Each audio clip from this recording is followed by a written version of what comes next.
Cabinet की आज अहम बैठक बीएसएफ का दायरा वधाउण ਅਤੇ पीपीए ਤੇ हो सकती है चर्चा। सीएम चन्नी की अगवाई शाम 3 बजे होगी बैठक।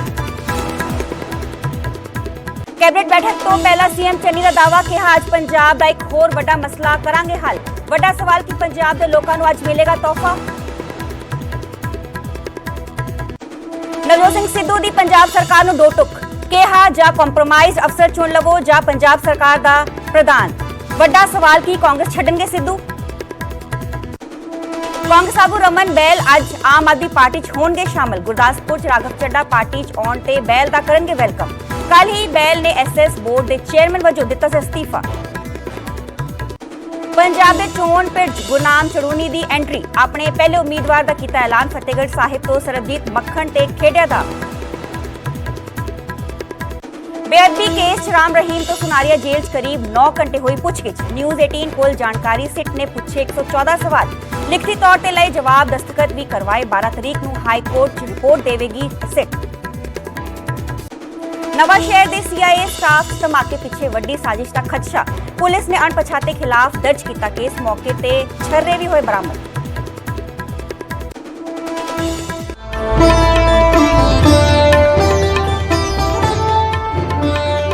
सत श्री अकाल जी, मैं हाँ सरबजोत कौर। न्यूज़ 18 पंजाब हरियाणा हिमाचल वेख रहे सारे दर्शकों का स्वागत है। बुलेटिन की शुरुआत करने आज की पहली वड्डी खबर तो जो कि चन्नी सरकार नाल जुड़ी हुई है। आज पंजाब नूं की मिलेगा वड्डा तोहफा। सीएम वालों आज वड्डा मसला हल करने का दावा किया गया है। सीएम कह रहे हैं कि आज लोगों का एक वड्डा मसला हल करेंगे। आज पंजाब कैबिनेट की अहम बैठक होने जा रही है। ट्वीट करके खुद सीएम चन्नी ने जानकारी दी है। उन्होंने कहा है कि एक वड्डा मसला हल करांगे। पिछले दिनों विच जेड़ा वड्डे मसले हल किए गए हैं, चाहे उन्हां बिजली का बिल माफ करन दा होवे, चाहे उन्हां 2 किलोवाट बिजली के बिल माफ करन दा होवे, चाहे बिजली के रेट घट करन दा होवे, पेट्रोल डीजल दीयां कीमतां घट करन दा होवे, सारे वड्डे फैसले कह के लाए गए हैं। आज देखना होगा कि चन्नी सरकार केड़ा वड्डा धमाका करती है। मुख्यमंत्री कह रहे हैं कि लोगों का एक वड्डा मसला हल करेंगे। आज पंजाब कैबिनेट की अहम बैठक होने जा रही है। की वड्डा फैसला लिया जाएगा आ देखना होगा। ट्वीट करके खुद सीएम चन्नी ने इस बाबत जानकारी दी। उन्होंने कहा कि लोगों का एक वड्डा मसला हल करांगे।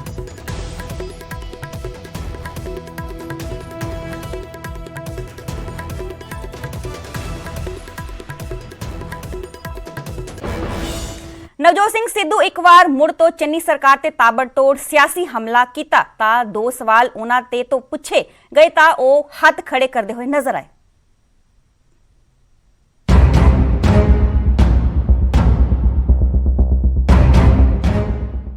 तीन दिन के अंदर प्रेस कॉन्फ्रेंस के जरिए नवजोत सिंह सिद्धू दूजी बार चन्नी सरकार नूं घेरते हुए नजर आए ने। नवजोत सिद्धू ने एक दे बाद एक 10 सवाल चन्नी सरकार नूं कीते ने। सिद्धू का सब तो वड्डा इल्जाम है कि सरकार गोलीकांड दे विच इंसाफ देण दी थां ते मुलजमां दी ढाल बन गई है। गोलीकांड च सुखबीर बादल नूं क्लीन चिट देण वाले नूं डीजीपी लाया गया है। एक ने क्लीन चिट दी ते दूजे ने ब्लैंकेट बेल दवाई। ब्लैंकेट बेल के खिलाफ हुण तक पटीशन क्यों नहीं पाई गई? सवाल तकनीकी तौर पर नियुक्ति का नहीं, नैतिकता का है।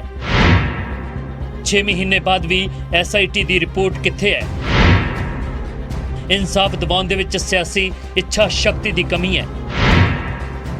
STF की रिपोर्ट जनतक करन तो सरकार नूं कौन रोक रहा है? जे PPA रद्द नहीं होए तब किवें सस्ती बिजली देवोगे? कि अगले 5 साल तक भी सस्ता पेट्रोल दे सकोगे? इस सिद्धू दे चन्नी सरकार नूं 10 सवाल सन। सिद्धू दे इन्हां सवालों तो बाद जदों पत्रकारां ने उन्हां नूं सवाल पूछा कि सरकार तो हटी है, तो उन्होंने हथ खड़े करते हुए कहा कि वो तो पावरलैस ने। ओ भाई साडे कोल ते मेरे कोल ते एग्जीक्यूटिव पावर है नहीं। लोकी सोचदे प्रधान बन गया कर दूं, किवें कर दूं?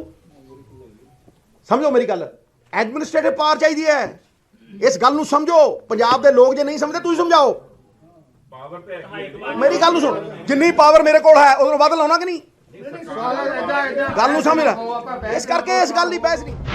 नवजोत सिंह सिद्धू हुण भावें खुद नूं पावरलैस दस रहे ने, पर जदों उन्हां नूं कैप्टन अमरिंदर सिंह नूं अहुदे तो हटाउण बारे सवाल पूछा जांदा सी तो छाती ठोक के बड़ी बेबाकी दे नाल इसदा सिरा अपने सिर बन्नदे सन।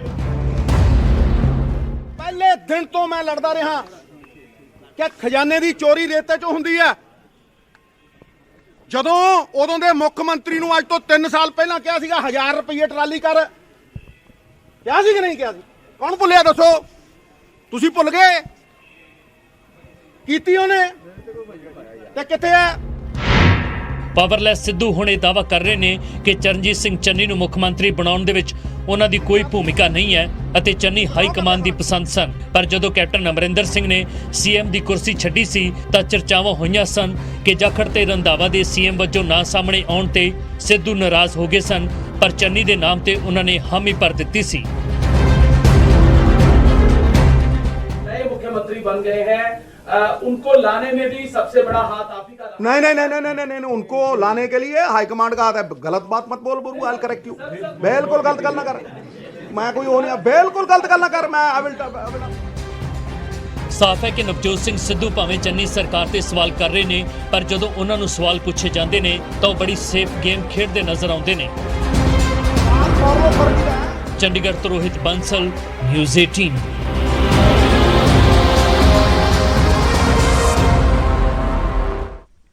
ਆਮ ਆਦਮੀ ਪਾਰਟੀ ਦੇ ਪੰਜਾਬ ਦੇ ਸਹਿ ਇੰਚਾਰਜ ਰਾਘਵ ਚੱਡਾ ਨੇ ਸਿੱਧੂ ਵੱਲੋਂ ਚੁੱਕੇ ਜਾ ਰਹੇ ਸਵਾਲਾਂ ਦਾ ਸਮਰਥਨ ਕੀਤਾ ਤੇ ਸੀਐਮ ਚੰਨੀ ਤੇ ਨਿਸ਼ਾਨਾ ਸਾਧਿਆ। नहीं, मैं सिद्धू साहब पे और उनके भविष्य पे, उनके फ्यूचर पे बोलने वाला कौन होता हूं, ये तो सिद्धू साहब को तय करना है। नहीं, लेकिन मैं मुद्दों की बात कर रहा हूं। जो मुद्दे उठाए जा रहे हैं वो मुद्दे वैलिड हैं। सीट पर सब चन्नी साहब, जिन्हें मैं ड्रामेबाज मुख्यमंत्री कहता हूं, वो कैप्टन अमरिंदर की राह पे चल रहे हैं। कैप्टन अमरिंदर की लेगेसी को आगे बढ़ाते हुए आज चन्नी साहब ने अपनी ही सरकार के मंत्रियों को और एमएलएस को नौकरियां देनी शुरू कर दी, उनके बच्चों को, उनके रिश्तेदारों को नौकरी देनी शुरू कर दी। मैं एक चीज साफ कर दूं, चन्नी में और कैप्टन साहब में कोई फर्क नहीं है। चन्नी साहब और कैप्टन साहब में पूरा भी फर्क नहीं है, एकदम सेम है। बस इतना है कि चन्नी साहब को फोटो खिंचवाना, थोड़ी ड्रामेबाजी करनी अच्छी आती है। बाकी जो काम कैप्टन साहब करते थे वही काम चन्नी साहब कर रहे हैं अपने मंत्री। ਪੰਜਾਬ ਵਿਧਾਨ ਸਭਾ ਇਜਲਾਸ ਦੇ ਪਹਿਲੇ ਦਿਨ ਸਿਰਫ ਵਿਛੜੀਆਂ ਰੂਹਾਂ ਨੂੰ ਸ਼ਰਧਾਂਜਲੀ ਦਿੱਤੀ ਗਈ। 11 ਨਵੰਬਰ ਨੂੰ ਇਜਲਾਸ ਦਾ ਦੂਜਾ ਦਿਨ ਹੋਵੇਗਾ, ਜਿਸ ਵਿੱਚ ਬੀਐਸਐਫ ਵਾਲੇ ਫੈਸਲੇ ਖਿਲਾਫ ਮਤਾ ਆਵੇਗਾ, ਪਰ ਵਿਰੋਧੀ ਪਾਰਟੀਆਂ ਸਰਕਾਰ ਦੀ ਤਿਆਰੀ ਨੂੰ ਲੈ ਕੇ ਸਵਾਲ ਕਰ ਰਹੀਆਂ ਨੇ।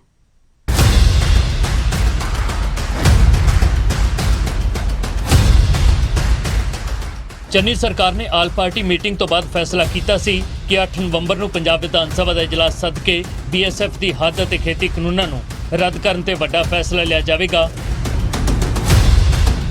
ਪਰ ਵਿਧਾਨ ਸਭਾ ਇਜਲਾਸ ਦੇ ਪਹਿਲੇ ਦਿਨ ਕੋਈ ਕੰਮਕਾਜ ਨਹੀਂ ਹੋਇਆ ਤੇ ਵਿਛੜੀਆਂ ਰੂਹਾਂ ਨੂੰ ਸ਼ਰਧਾਂਜਲੀ ਦੇ ਕੇ ਪਹਿਲੇ ਦਿਨ ਦੀ ਕਾਰਵਾਈ 11 ਨਵੰਬਰ ਤੱਕ ਮੁਲਤਵੀ ਕਰ ਦਿੱਤੀ ਗਈ, ਜਿਸ ਤੋਂ ਬਾਅਦ ਵਿਰੋਧੀ ਧਿਰਾਂ ਨੇ ਸਰਕਾਰ ਦੀ ਤਿਆਰੀ ਨੂੰ ਲੈ ਕੇ ਸਵਾਲ ਚੁੱਕੇ ਨੇ। ਜਿਹੜੀ ਚੰਨੀ ਸਾਹਿਬ ਦੀ ਸਰਕਾਰ ਹੈ, ਜਿਵੇਂ ਪਹਿਲਾਂ ਕੈਪਟਨ ਸਾਹਿਬ ਦੀ ਸਰਕਾਰ ਬੀਜੇਪੀ ਨਾਲ ਰਲੀ ਹੋਈ ਸੀਗੀ, ਉਸੇ ਤਰੀਕੇ ਚੰਨੀ ਸਾਹਿਬ ਦੀ ਸਰਕਾਰ ਜਿਹੜੀ ਆ ਉਹ ਬੀਜੇਪੀ ਨਾਲ ਮਿਲੀ ਹੋਈ ਆ। ਮੋਦੀ ਸਾਹਿਬ ਦੇ ਅੱਗੇ ਗੋਡੇ ਟੇਕੇ ਹੋਏ ਨੇ, ਕਿਉਂਕਿ ਇਹ ਕਰਪਟ ਤੇ ਭ੍ਰਿਸ਼ਟਾਚਾਰੀ ਲੋਕ ਨੇ। ਬੀਐਸਐਫ ਦਾ ਮੁੱਦਾ ਵੀ ਹੈ ਨਾ, ਉਹ ਕੇਵਲ ਬੀਐਸਐਫ ਦਾ ਮੁੱਦਾ ਨਹੀਂ ਹੈਗਾ, ਉਹ ਸੂਬਿਆਂ ਦੇ ਅਧਿਕਾਰ ਖੇਤਰ ਵਿੱਚ ਦਖਲਅੰਦਾਜ਼ੀ ਦਾ ਮੁੱਦਾ। ਠੀਕ ਆ, ਮਤਾ ਲੈ ਕੇ ਆ ਰਹੇ ਆ, ਪੰਜਾਬ ਦੀ ਇੱਕ ਸਾਂਝੀ ਰਾਏ, ਪੰਜਾਬ ਦੀ ਸਾਂਝੀ ਗੱਲ ਜਾਣੀ ਚਾਹੀਦੀ, ਇਹਦੇ ਵਿਰੁੱਧ ਰੋਸ ਜਾਣਾ ਚਾਹੀਦਾ। 50 ਕਿਲੋਮੀਟਰ ਬੀਐਸਐਫ ਦਾ ਘੇਰਾ, ਸੰਘੀ ਢਾਂਚੇ ਦੇ ਉੱਤੇ, ਫੈਡਰਲਿਜ਼ਮ ਦੇ ਉੱਤੇ ਵੱਡਾ ਅਟੈਕ ਕੇਂਦਰ ਵੱਲੋਂ। ਇਹ ਜਿਹੜਾ ਸੈਸ਼ਨ ਹੈ ਇਹਦੇ ਵਿੱਚ ਨਾ ਕੋਈ ਕੁਐਸਚਨ ਆਵਰ ਹੈ, ਨਾ ਹੀ ਕਾਲਿੰਗ ਅਟੈਂਸ਼ਨ ਨੋਟਿਸ ਹੈ, ਨਾ ਹੀ ਜ਼ੀਰੋ ਆਵਰ ਹੈ, ਤਾਂ ਫਿਰ ਬਹੁਤੇ ਮੁੱਦੇ ਜਿਹੜੇ ਨੇ ਇਹ 'ਚ ਨਹੀਂ ਚੱਕੇ ਜਾ ਸਕਦੇ। ਇਹ ਤਾਂ ਸਿਰਫ ਸਰਕਾਰ ਦਾ ਇੱਕ ਸੈਸ਼ਨ ਹੈ, ਇਹ ਵਿਧਾਨ ਸਭਾ ਦਾ ਸੈਸ਼ਨ ਨਹੀਂ ਹੈ। ਇਹ ਇੰਟਰਨੈਸ਼ਨਲ ਸਿਕਿਉਰਿਟੀ ਦਾ ਮੁੱਦਾ ਹੈ, ਇਹ ਕੋਈ ਪੰਜਾਬ ਦੀ ਇੰਟਰਨਲ ਜਿਹੜੀ ਲਾਅ ਐਂਡ ਆਰਡਰ ਦੀ ਸਥਿਤੀ ਦਾ ਨਹੀਂ ਹੈ, ਇੰਟਰਨੈਸ਼ਨਲ ਸਿਕਿਉਰਿਟੀ ਦਾ ਮੁੱਦਾ ਤੇ ਇਹਦੇ 'ਚ ਇਹਨਾਂ ਨੂੰ ਸਮਝਣਾ ਚਾਹੀਦਾ।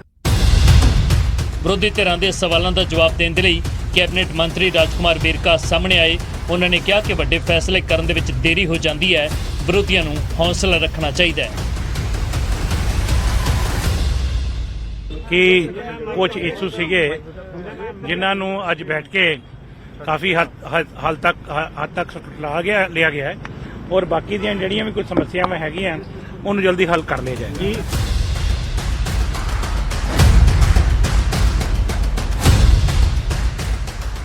ਹੁਣ 11 ਨਵੰਬਰ ਨੂੰ ਸਰਕਾਰ ਦੇ ਸਾਹਮਣੇ ਵੱਡੀ ਚੁਣੌਤੀ ਹੋਵੇਗੀ ਕਿ ਉਹ ਬੀਐਸਐਫ ਦੀ ਹੱਦ ਤੈਅ ਕਰਨ ਅਤੇ ਖੇਤੀ ਕਾਨੂੰਨਾਂ ਦੇ ਖਿਲਾਫ ਕਿਹੜਾ ਮਤਾ ਪੇਸ਼ ਕਰੇਗੀ, ਕਿਉਂਕਿ ਸਰਕਾਰ ਦੀ ਹਰ ਰਣਨੀਤੀ ਉੱਤੇ ਵਿਰੋਧੀਆਂ ਦੀ ਨਜ਼ਰ ਹੈ। ਚੰਡੀਗੜ੍ਹ ਤੋਂ ਪੰਕਜ ਕਪਾਹੀ ਦੇ ਨਾਲ ਬਿਊਰੋ ਰਿਪੋਰਟ ਨਿਊਜ਼ 18।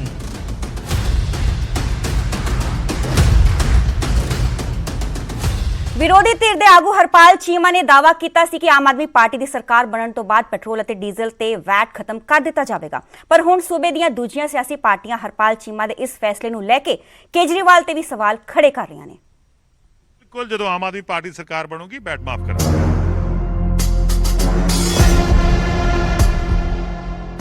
ਚੰਨੀ ਸਰਕਾਰ ਦੇ ਵੱਲੋਂ ਪੈਟਰੋਲ ਤੇ 10 ਰੁਪਏ ਅਤੇ ਡੀਜ਼ਲ ਤੇ 5 ਰੁਪਏ ਦੀ ਵੱਡੀ ਰਾਹਤ ਦੇਣ ਤੋਂ ਬਾਅਦ ਹਰਪਾਲ ਚੀਮਾ ਨੇ ਇਹ ਬਿਆਨ ਦੇ ਕੇ ਵੱਡਾ ਸਿਆਸੀ ਦਾ ਖੇਡਿਆ ਸੀ। ਚੀਮਾ ਨੇ ਦਾਅਵਾ ਕੀਤਾ ਸੀ ਕਿ ਪੰਜਾਬ ਦੇ ਵਿੱਚ ਆਪ ਦੀ ਸਰਕਾਰ ਬਣਨ ਤੇ ਸੂਬੇ ਦੇ ਵਿੱਚ ਵੈਟ ਪੂਰੀ ਤਰ੍ਹਾਂ ਦੇ ਨਾਲ ਖਤਮ ਕਰ ਦਿੱਤਾ ਜਾਵੇਗਾ।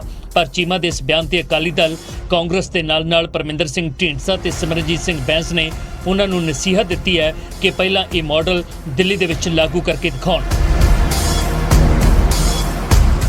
ਨਹੀਂ, ਪੈਟਰੋਲ ਸਾਡਾ ਤਾਂ ਪੰਜਾਬ 'ਚ ਅੱਜ ਮੈਂ ਐਡ ਵੀ ਪੜ੍ਹੀ ਹੈਗੀ ਹੈ, ਪੰਜਾਬ 'ਚ ਸਾਡਾ ਸਾਰਿਆਂ ਨਾਲੋਂ ਨਾਰਦਰਨ ਇਸ ਰੀਜਨ ਸਭ ਤੋਂ ਸਸਤਾ ਹੈ। ਡਰਾਮੇਬਾਜ਼ ਬੰਦੇ ਆ। ਦਿੱਲੀ 'ਚ ਹਿੰਦੁਸਤਾਨ 'ਚ ਸਭ ਤੋਂ ਮਹਿੰਗਾ ਪੈਟਰੋਲ ਤੇ ਡੀਜ਼ਲ ਦਿੱਲੀ 'ਚ ਆ। ਪਹਿਲਾਂ ਦਿੱਲੀ 'ਚ ਪੂਰਾ ਵੈਟ ਤਾਂ ਖਤਮ ਕਰੋ। ਪੂਰੇ ਦੇਸ਼ 'ਚ ਤੁਹਾਡੇ ਕੋਲ ਇੱਕ ਸਰਕਾਰ ਆ ਨਾ, ਉਹਨੂੰ ਮਾਡਲ ਤਾਂ ਬਣਾਓ। ਯਾਰ ਦਿੱਲੀ 'ਚ ਜਾ ਕੇ ਦੇਖ ਲਓ, ਇਹ ਗੱਪਾਂ ਮਾਰਨ ਨੂੰ ਅਸੀਂ ਜੋ ਮਰਜ਼ੀ ਕਰੀ ਚੱਲੀਏ, ਜਿੱਧਰ ਨੂੰ ਮਰਜ਼ੀ ਗੱਪਾਂ ਦੀ ਗੇਂਦ ਰੋੜੀ ਚੱਲੀਏ।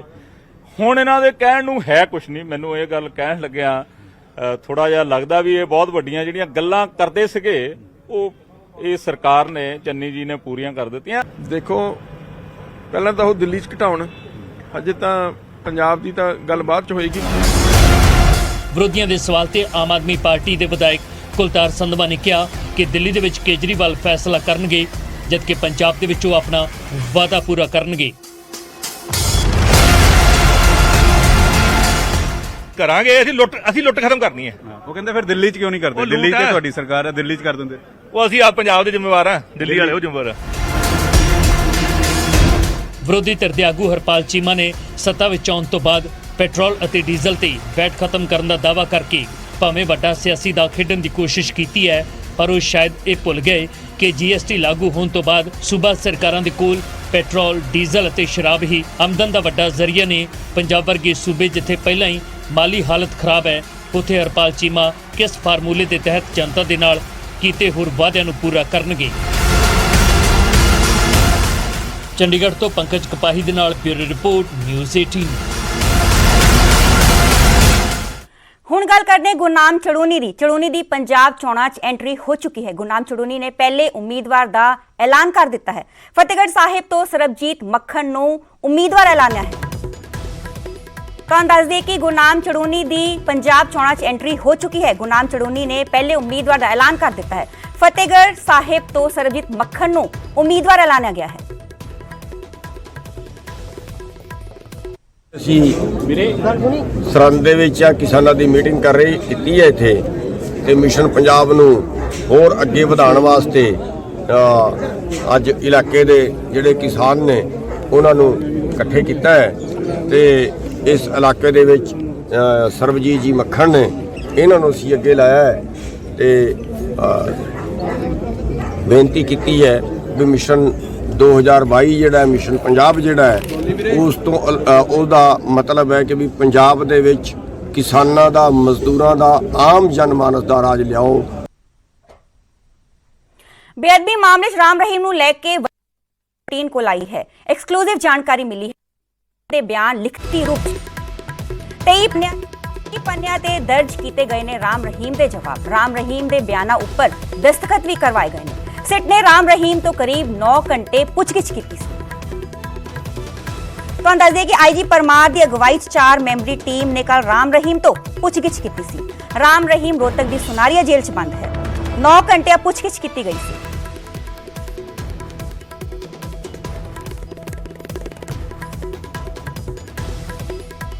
ਬੇਅਦਬੀ ਮਾਮਲੇ 'ਚ ਰਾਮ ਰਹੀਮ ਨੂੰ ਲੈ ਕੇ ਵੱਡੀ ਖਬਰ ਨਿਊਜ਼ 18 ਕੋਲ ਐਕਸਕਲੂਸਿਵ ਜਾਣਕਾਰੀ ਮਿਲੀ ਹੈ। ਰਾਮ ਰਹੀਮ ਦੇ ਬਿਆਨ ਲਿਖਤੀ ਰੂਪ 'ਚ ਦਰਜ ਹੋਏ ਨੇ। 23 ਪੰਨਿਆਂ ਤੇ ਦਰਜ ਕੀਤੇ ਗਏ ਨੇ ਰਾਮ ਰਹੀਮ ਦੇ ਜਵਾਬ। ਰਾਮ ਰਹੀਮ ਦੇ ਬਿਆਨਾਂ ਉੱਪਰ ਦਸਤਖਤ ਵੀ ਕਰਵਾਏ ਗਏ ਨੇ। ਸਿੱਟ ਨੇ ਰਾਮ ਰਹੀਮ ਤੋਂ ਕਰੀਬ 9 ਘੰਟੇ ਪੁੱਛਗਿੱਛ ਕੀਤੀ ਸੀ।